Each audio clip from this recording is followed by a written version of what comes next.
Assalamualaikum warahmatullahi wabarakatuh. Selamat berjumpa kembali bersama saya Yang Muhaimin dalam kajian jurnalistik. Topik kali ini kita akan membahas tentang 5 teknik pengembangan debt reporting. Kita tahu bahwa debt reporting itu bukan berita biasa, bukan berita yang diangkat dari sebuah peristiwa begitu apa adanya, tetapi melalui proses sehingga berita yang kita dapatkan dari lapangan itu bisa kita publikasikan, kita bisa siarkan menjadi lebih lengkap, lebih komprehensif, dan tentunya memberikan solusi bagi halayak. Nah, teknik pengembangan debt reporting itu setidaknya kita akan melihat ada 5 teknik pengembangan debt reporting. Yang pertama, teknik pengembangan topik. Yang kedua, teknik pengembangan narasumber atau sumber berita. Yang ketiga, teknik pengembangan di dalam penggalian data. Yang keempat, teknik pengembangan wilayah. Yang kelima, teknik pengembangan waktu.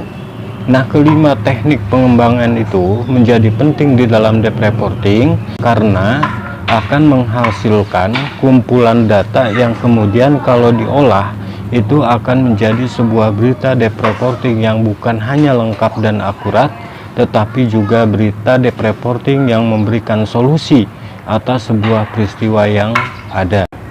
Baiklah, yang pertama kita bahas tentang teknik pengembangan topik.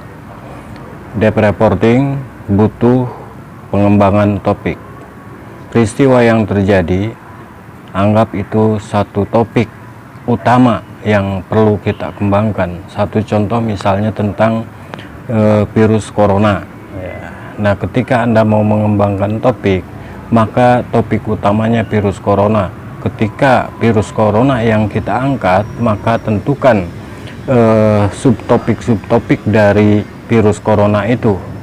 Misalnya kita akan mengembangkan topik sumber asal terjadinya virus corona, dari kota mana, dari negara mana.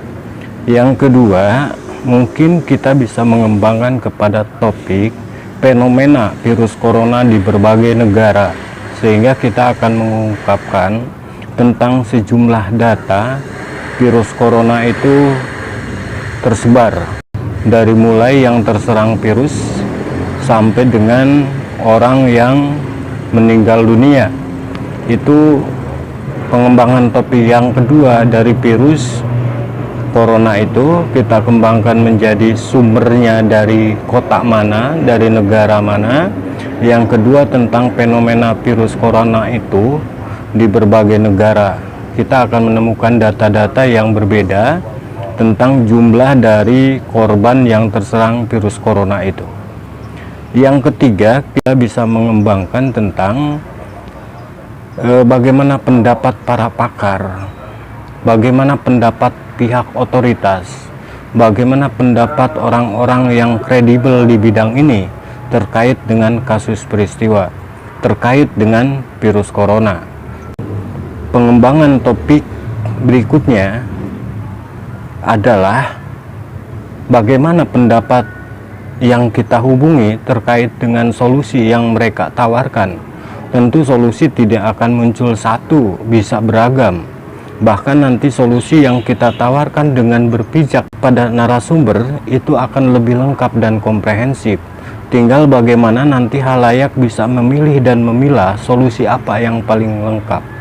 Solusi yang ditawarkan oleh debt reporting nanti akan menjadi satu pilihan yang bisa saja dari semua solusi yang ditawarkan itu semuanya dianggap layak, dianggap sesuai, atau bisa juga dari solusi itu ada satu atau dua yang paling bagus sehingga bisa diterapkan oleh suatu negara dalam penanggulangan virus corona, atau mungkin bisa diadaptasi dari berbagai solusi yang dilakukan oleh berbagai negara tentang pencegahan atau upaya meminimalisir penyebaran virus corona, itu bisa diadaptasi atau bisa ditambah atau bisa dikurangi atau bisa muncul solusi yang baru dari solusi yang ada, sehingga tergambar, oh ada solusi lain yang mungkin lebih bagus itu ya.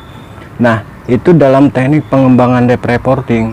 Contoh lain misalnya dalam pengembangan debt reporting dalam kasus masih dalam kasus corona misalnya, tetapi kita melihat sisi lain dari impact atau dampak virus corona terhadap ekonomi bagaimana, terhadap politik bagaimana, terhadap kondisi sosial kemasyarakat bagaimana, terhadap kehidupan beragama bagaimana, sehingga nanti akan muncul solusi-solusi yang ditawarkan agar dampak-dampak itu tidak memberikan dampak yang sangat luar biasa parahnya misalnya, atau ada solusi-solusi lain yang ditawarkan oleh debt reporting sehingga bisa melahirkan upaya meminimalisir dampak-dampak tersebut. Berikutnya terkait dengan teknik pengembangan yang kedua, yaitu teknik pengembangan narasumber atau sumber berita. Nah, kita bisa paham bahwa debt reporting tidak cukup hanya satu narasumber atau tidak cukup hanya berdasarkan pada pendapat dua narasumber. Debt reporting itu dipadukan dari berbagai narasumber untuk melahirkan data-data, pendapat, fakta yang lengkap dan komprehensif, sehingga di dalam mengolah data debt reporting itu akan melahirkan satu ulasan, satu pemberitaan yang benar-benar memberikan pencerahan, benar-benar memberikan wawasan yang luas, tidak bersifat hitam putih, benar-benar akan memberikan solusi, tidak melahirkan jalan buntu yang seringkali terjadi. Nah, dalam teknik pengembangan debt reporting yang kedua yang terkait dengan pengembangan narasumber, kita seringkali melihat sebuah berita seringkali muncul narasumbernya itu terkait dengan pihak tertentu saja. Misalnya ketika dalam kasus corona misalnya, narasumber yang muncul biasanya dari pemerintah, pihak otoritas, atau dari pihak yang ditunjuk oleh pemerintah. Yang kedua mungkin ditambah dengan tenaga kesehatan dari pihak rumah sakit atau dari pihak-pihak lain yang terkait dengan kesehatan seperti dari Kementerian Kesehatan. Nah, dalam teknik pengembangan debt reporting terkait dengan narasumber itu dikembangkan bukan hanya narasumber yang otoritas, bukan hanya narasumber yang memiliki otoritas, yang memiliki kewenangan seperti pemerintah, Kementerian Kesehatan dalam kasus corona ini, tetapi juga bisa dikembangkan kepada narasumber yang lainnya, tergantung pada topik yang tadi. Ketika dalam kasus corona kita mengangkat tentang impact-nya, maka berbagai pihak bisa diminta komentarnya, diminta pendapatnya, misalnya terkait dengan dampak ekonomi. Bagaimana ekonomi menurut para pakar, ini adalah narasumber yang kredibel. Menurut mereka bagaimana dampak ekonomi atas terjadinya pandemi virus corona ini, seberapa besar dampak yang dimunculkannya, dan bagaimana kira-kira langkah untuk meminimalisirnya agar dampak ekonomi tidak terlalu besar bagi sebuah negara yang di dalamnya muncul wabah pandemi corona. Bukan hanya dampak ekonomi, tentunya ada dampak-dampak sosiologis. Misalnya kita bisa minta kepada narasumber dari sosiolog misalnya tentang bagaimana pencegahannya terkait dengan perilaku masyarakat yang tidak mudah misalnya untuk diatur sesuai dengan kebijakan pemerintah. Secara sosiologis nanti pakar sosiologi akan berbicara secara sosiologis kira-kira seperti apa agar masyarakat bisa mengikuti tahapan-tahapan pencegahan itu. Pun demikian, pengembangan narasumber dalam konteks virus corona kita bisa kembangkan kepada pakar psikologi, terutama psikologi massa, sehingga kita bisa bagaimana memberikan solusi bagi pemerintah untuk menumbuhkan kesadaran masyarakat agar lebih mentaati dalam kerangka meminimalisir pencegahan virus corona. Ini menjadi penting.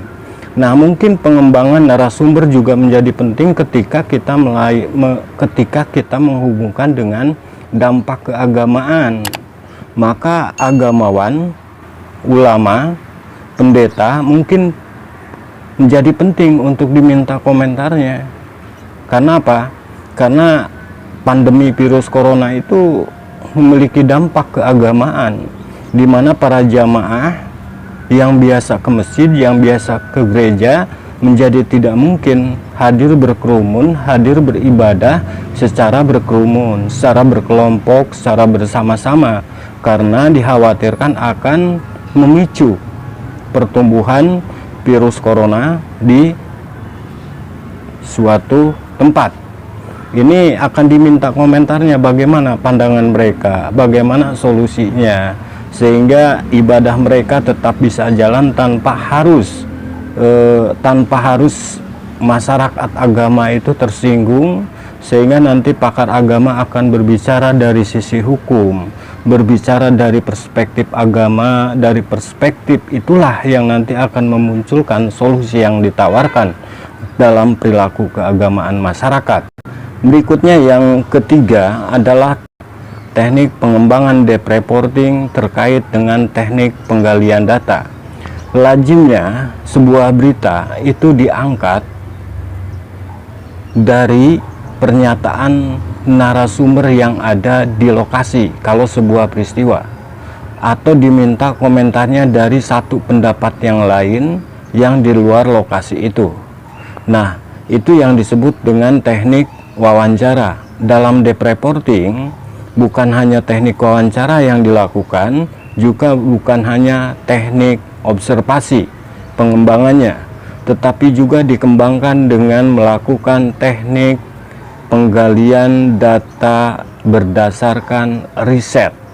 Riset menjadi penting di dalam deep reporting karena akan melengkapi data-data dari observasi, data-data dari hasil wawancara, sehingga nanti dalam pengemasan dan pengupasan berita deep reporting itu akan kaya dengan data yang akurat, kaya dengan data yang layak untuk disampaikan kepada publik, sehingga nanti berita deep reporting dengan penambahan dari data-data riset itu akan memberikan satu gambaran yang utuh tentang sebuah peristiwa.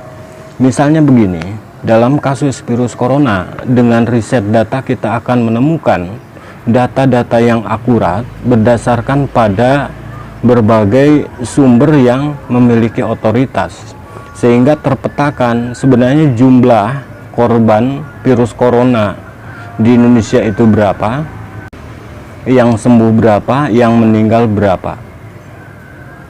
Ini menjadi penting data-data itu untuk menjadi titik pijak di dalam memberikan wawasan kepada masyarakat, bahkan memberikan satu gambaran yang komprehensif bahwa ternyata misalnya virus corona ini menjadi penting disikapi secara serius karena datanya terus tumbuh, datanya terus berkembang dengan pesat, sehingga perlu ada penyiasatan yang lebih cepat lagi.